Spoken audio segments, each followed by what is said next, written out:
श्रीमते श्रीवराह महादेशिकाय नमः। श्रीमते रंगरामानुज महादेशिकाय नमः।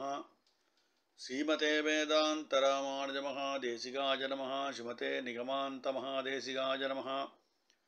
श्रीमते भगवते भाष्यकाराय महादेशिकाय नमः। श्रीमते बगुलभूषण महागुरवे नमः। श्रीतरंगमहनन्दिनी हेमाब्ज नायिका समेत श्रीदेवनाथ परब्रह्मणे नमः। श्रीमान् वेंकटनाथार्य कवितार्किककेसरी वेदान्ताचार्यवर्यो मे सन्निधत्तां तदागति।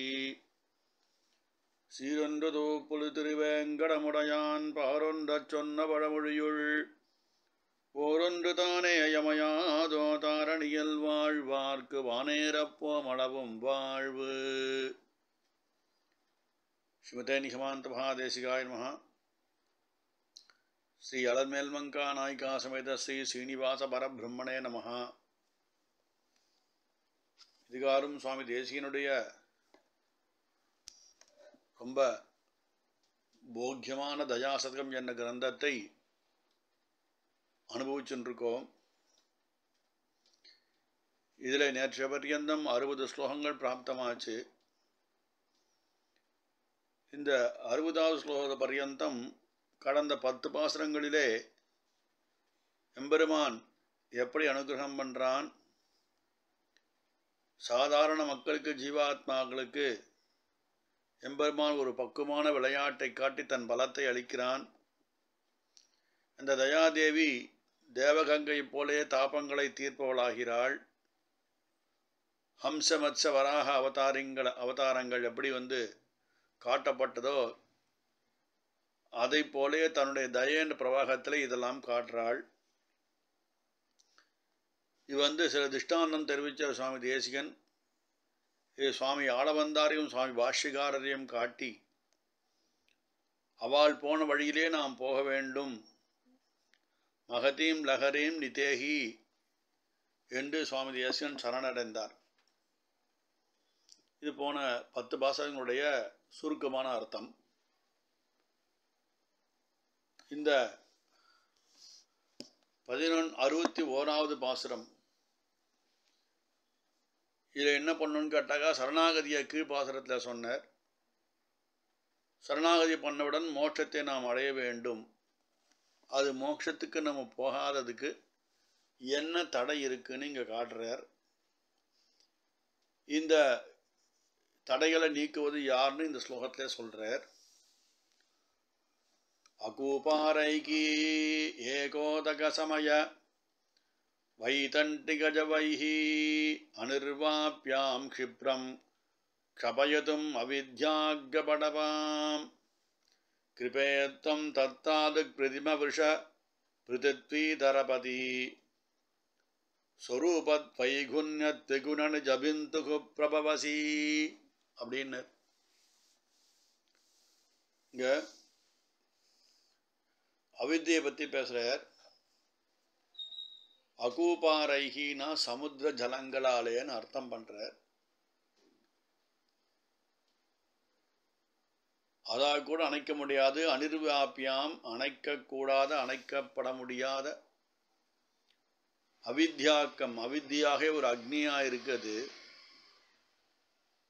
படபாமுகம் அப்படின்னா அஸ்வத்தை போலே ஒரு முகம், குதிரை போலே முகம்னு சொன்னார். இது என்ன, சரணாகதி பண்ணோம், மோட்சத்தை நாம் அடைய வேண்டும். அதுக்கு பிரதிபந்தகமாக இருக்கிறது எதுன்னா அந்த அவித்தை தான். அவித்தை போச்சுன்னா மோட்சம் கிடைக்கும். இங்கு அவித்தியானது எப்படி இருக்குன்னு சாய்க்கிறார் சுவாமி தேசிகன். ஒரு குதிரை முகமான நெருப்பு குழம்பு, நெருப்பை போன்று இருக்கு. இந்த நெருப்பு எப்படி அப்படின்னாக்கா, பிரளய காலம் வருது, சமுத்திரத்தில் உள்ள அந்த அணைக்க முடியாத நெருப்பு இருக்கு. எரிமலை சமுத்திரத்து உள்ளே இருக்குன்னு சொல்லிருக்கா இல்லையா. அப்போ பிரளய காலத்தில் சமுத்திரங்கள் பொங்கி வர்றது, எப்படின்னா மேலும் மேலும் பொங்கிறது. அந்த பொங்கி வருவது எப்படி இருக்குன்னா, எப்போ பார்த்தாலும் விதண்டாவாதம் பேசின்னு இருக்கா இல்லையா. எதிராளி எந்த விஷயம் சொன்னாலும் அது மேல்கோட்டையாக ஒரு விஷயம் சொல்லி அவளை பேச விடாமல் பண்ணுறதுன்றது விதண்டாவாதம்னு சொல்கிறார். அது வேகமாக பொங்கி பொங்கி வரும். தங்களுடைய பட்சத்தையும் அவள் ஸ்தாபிதம் பண்ண மாட்டா. அதை போலே ஒரு அணைக்க முடியாத தன்மையாக சமுத்திரம் பொங்கி வந்து அதுதான் அவித்தை மேலே பொங்கி வருதுன்னு சொல்கிறார். அப்பேற்பட்டதான ஒரு மகத்தான அந்த பிரளயமானது எப்படி இருக்குன்னா பிரம்மஸ்வரூபம் போல இருக்குன்னு சொல்கிறா. அந்த பிரம்மஸ்வரூபத்தை காட்டிலும் மிகப்பெரியதா எது இருக்குன்னு அடுத்த ஒரு உபமானம் காட்டுற சுவாமி தேசிகன். இந்த தயாதேவியினுடைய ஒரு திவலை இருக்கே, அது பிரம்மஸ்வரூபத்தை காட்டிலும் 4 மடங்கு பெரியதாக இருக்குன்னு. ஸ்வரூபத் வைகுண்ய திகுண நிஜபிந்து பிரபவசின்னு சொல்ற. 4 பிரம்மம் ஒரு திவலையாகிய தயைக்கு சமம்னு சொல்ற. அப்படி இந்த அவித்தை என்கிற சமுத்திரத்திலே வருவதான விதண்டாவாதண்டை போல இருக்கக்கூடியதான இந்த அணையா தீ இருக்கே, கடல் தீயை நீ உன்னுடைய தயை என்ற ஒரு திவலையாலே அணைத்து விடுகிறாய் அப்படின்னு ரொம்ப சாரமான அர்த்தம் இந்த பாசுரத்துக்கு. இதில் விஸ்தாரமான ஒரு விஷயம் என்னன்னு சொன்னாக்கா, இதற்கு முன்பு சரணாகதி அனுஷ்டிக்கப்பட்டது. சரணாகதி அனுஷ்டிச்சாக்கா நமக்கு வைகுண்ட பிராப்தம், மரணமானால் வைகுந்தம் கொடுக்கும் பிரான்னு சாய்க்கிறார் ஆழ்வாராதிகள்லாம். இப்போ அங்கே போகாதுக்கு நம்மளுடைய ஞானம் காரணம். ஞானத்துக்கு அவித்தை, அவித்தை கழிஞ்சுன்னா ஞானம் பிறக்கிறது.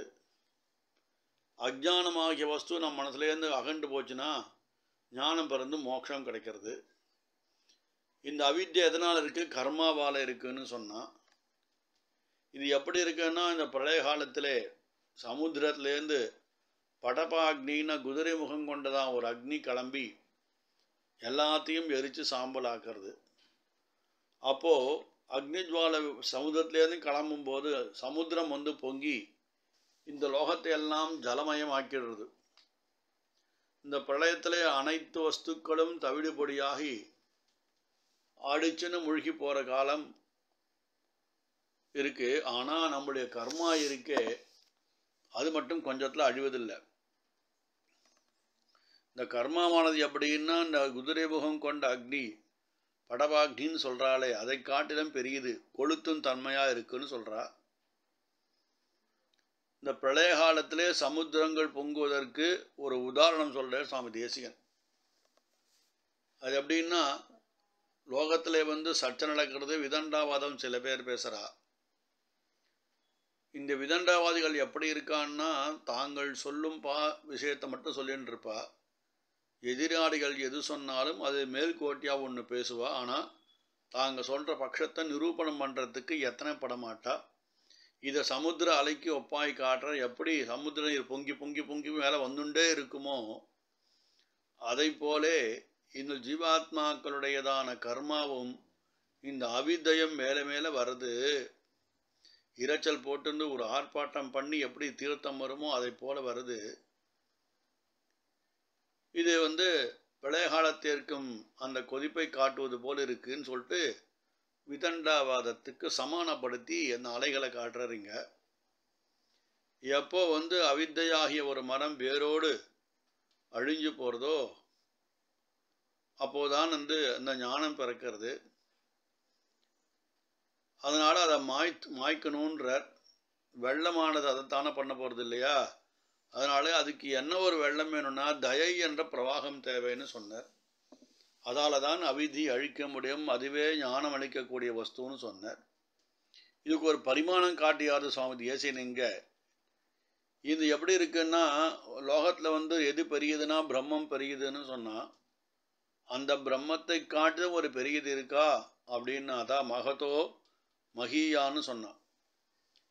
இந்த பிரம்மத்துடைய ஸ்வரூபமானது ஆனந்தமயன்னு சொல்லியிருக்கா.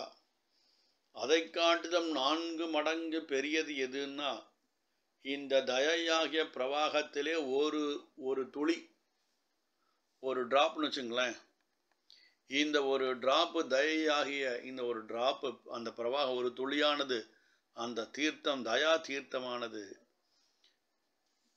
இதைவிட பிரம்மத்தை காட்டிலும் 4 மடங்கு பெரியதாகி அதையே வென்று இது சமஸ்த கர்மாக்களையும் ஜீவாத்மாவினுடைய கர்மாக்களையும் தன்னுடைய தயை என்ற வெள்ளத்தாலே அடித்து கொண்டு போறது அப்படின்னார். சொன்ன இந்த தயனுடைய ஒரு திவலைக்கே இப்பேற்பட்ட சம்சாரமாகிய கர்மாவாகிய அவித்தையாகிய விஷயத்தை போக்கடிக்கிறதுக்கு சாமர்த்தியம் இருக்கு அப்படின்னாக்கா இந்த தயா பிரவாகம் தயா வெள்ளம் இருக்கே அதனுடைய பெருமையை நாம் எப்படி பேசுவதுன்னு கேட்டுக்கிறார். அது கிருபா மாத்திர சாத்தியம், கிருபையினுடைய தயனுடைய கிருபையாலே நடக்கிறது அப்படின்னு சொல்லி இந்த 61வது பாசுரத்திலே சுவாமி தேசிகன் ரொம்ப அற்புதமான விஷயத்தை இங்கே சாதிக்கிறார்.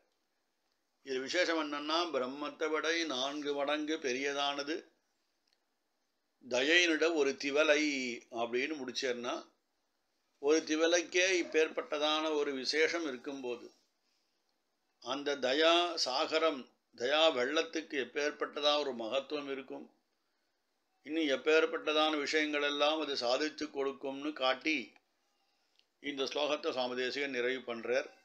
கவிதார்க்கிக சிம்மாய கல்யாண குணசாலினே ஸ்ரீமதே வெங்கடேசாய வேதாந்த குரவே நமஹ.